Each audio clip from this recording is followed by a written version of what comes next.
২১২তম রাস উৎসবের সূচনা হতে চলেছে শুক্রবার। এই দিন কোচবিহারের ঐতিহ্যবাহী মদনমোহন মন্দিরে রাসচক্র ঘোরানোর মধ্য দিয়ে এই উৎসবের সূচনা করবেন কোচবিহার দেবত্র ট্রাস্ট বোর্ডের সভাপতি তথা কোচবিহার জেলাশাসক অরবিন্দ কুমার মীনা। আগামী 15 দিন চলবে এই উৎসব। প্রতি বছরের মতো এবছরও এই রাস উৎসবকে ঘিরে হবে মেলা। কোচবিহার পৌরসভা পরিচালিত উত্তর পূর্ব ভারতের সর্ববৃহৎ এই রাসমেলার আনুষ্ঠানিক উদ্বোধন হবে শনিবার সন্ধ্যায়। এদিন এই মদনমোহন বাড়ি চত্বর পরিদর্শন করলেন কোচবিহার পুলিশ সুপার দ্যুতিমান ভট্টাচার্য সহ অন্যান্য পুলিশ আধিকারিকরা। অন্যান্যবার এই মেলা দীর্ঘ 20 দিন হলেও এবার কোচবিহার পৌরসভাকে 15 দিনের মেলা করার অনুমতি দিয়েছে প্রশাসন। ইতিমধ্যে এই মেলা নিরাপত্তা সুনিশ্চিত করতে তৎপরতা শুরু হয়েছে পুলিশ প্রশাসনের। পুলিশ প্রশাসন সূত্রে খবর, এবারে মেলার নিরাপত্তার দায়িত্বে থাকছেন একজন কমান্ডিং অফিসার, 2 জন অতিরিক্ত পুলিশ সুপার, 11 জন ডিএসপি পদমর্যাদার পুলিশ আধিকারিক, 20 জন ইন্সপেক্টর, 160 জন সাব ইন্সপেক্টর ও অ্যাসিস্ট্যান্ট সাব ইন্সপেক্টর, 300 জন কনস্টেবল, 123 জন মহিলা কনস্টেবল এবং 550 জন সিভিক ভলেন্টিয়ার্স। যেহেতু শহরের ওপরই 15 দিন ধরে চলবে এই মেলা, তাই শহরের ওপর 25টি নো এন্ট্রি পয়েন্ট থাকছে। এই পয়েন্ট পার করে টোটো অথবা অন্য কোনো যানবাহন প্রবেশ করতে পারবে না। এর পাশাপাশি শহরে যাতে কোনো রকম যানজট না হয় এর ব্যাপারেও সতর্ক থাকছে ট্রাফিক পুলিশ। গোটা মদনমোহন বাড়ি সহ মেলা চত্বরে লাগানো হয়েছে সিসিটিভি। শুধুমাত্র মদনমোহন বাড়ি চত্বরেই থাকছে 32টি সিসিটিভি বলে জানান পুলিশ সুপার দ্যুতিমান ভট্টাচার্য।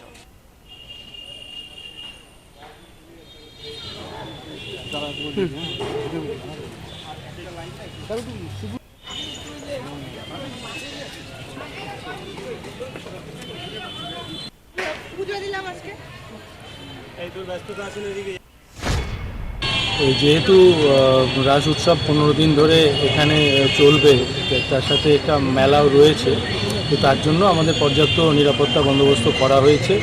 একজন সিও র্যাঙ্কের অফিসার থাকছেন, 2 জন অ্যাডিশনাল সাহেব থাকছেন, তার সাথে 10-11 জন মতো ডিএসপি থাকছেন, 20 জন ইন্সপেক্টর থাকছেন, প্রায় 150 জন অফিসার এবং 700-800 ফোর্স থাকছে, তার সাথে 550 মতো সিভিক ভলেন্টিয়ার থাকছে।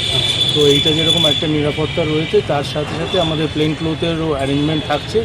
এবং যেহেতু রাস মেলাটা পুরো শহর জুড়েই হয়, তো সেটার জন্য আমাদের ট্রাফিকের বন্দোবস্ত থাকছে। আমাদের 25টা নো এন্ট্রি পয়েন্ট থাকছে, সেখান দিয়ে কিন্তু টোটো এবং যে কোনো যানবাহন আর মেলার দিকে আসতে দেওয়া হবে না। তার সাথে সাথে শহরে যাতে যানজট না হয় এই জন্য আমরা হেভি গুড ভেহিক্যাল রেস্ট্রিকশানও করছি। সেগুলো হাই রোডে আমরা যে ইয়েগুলো রয়েছে সেখানে আমরা আটকে দেবো, যে ভারী যানবাহনকে আটকে দেবো। নিরাপত্তা ব্যবস্থা এর সাথে সাথে প্লেন ক্লোথ পার্টি, আমাদের অ্যান্টি ক্রাইম টিম থাকবে এবং নারী নিরাপত্তা সুনিশ্চিত করবার জন্য উইনার্স টিম যেরকম থাকবে, আমাদের পিঙ্ক প্যাট্রোলও এখানে থাকবে। সিসি ক্যামেরা বা নজর মিনারে ধরনের কিছু? সিসি ক্যামেরা সব জায়গায় লাগানো হয়েছে। আমরা সিসি ক্যামেরার এটাও খতিয়ে দেখলাম, এখানেই যেটা কন্ট্রোল রুম রয়েছে সেখানে সিসিটিভি ক্যামেরা লাগানো রয়েছে। এই চত্বরের জন্যই 32টা সিসিটিভি ক্যামেরা লাগানো রয়েছে। এছাড়া আরও সিসিটিভি যেটা মেলাতে রয়েছে সেটাও আমাদের কন্ট্রোল রুম থাকছে এবং ওখানে একটা অস্থায়ী আমাদের থানা হয়, সেখানে ওটা দেখার বন্দোবস্ত থাকে।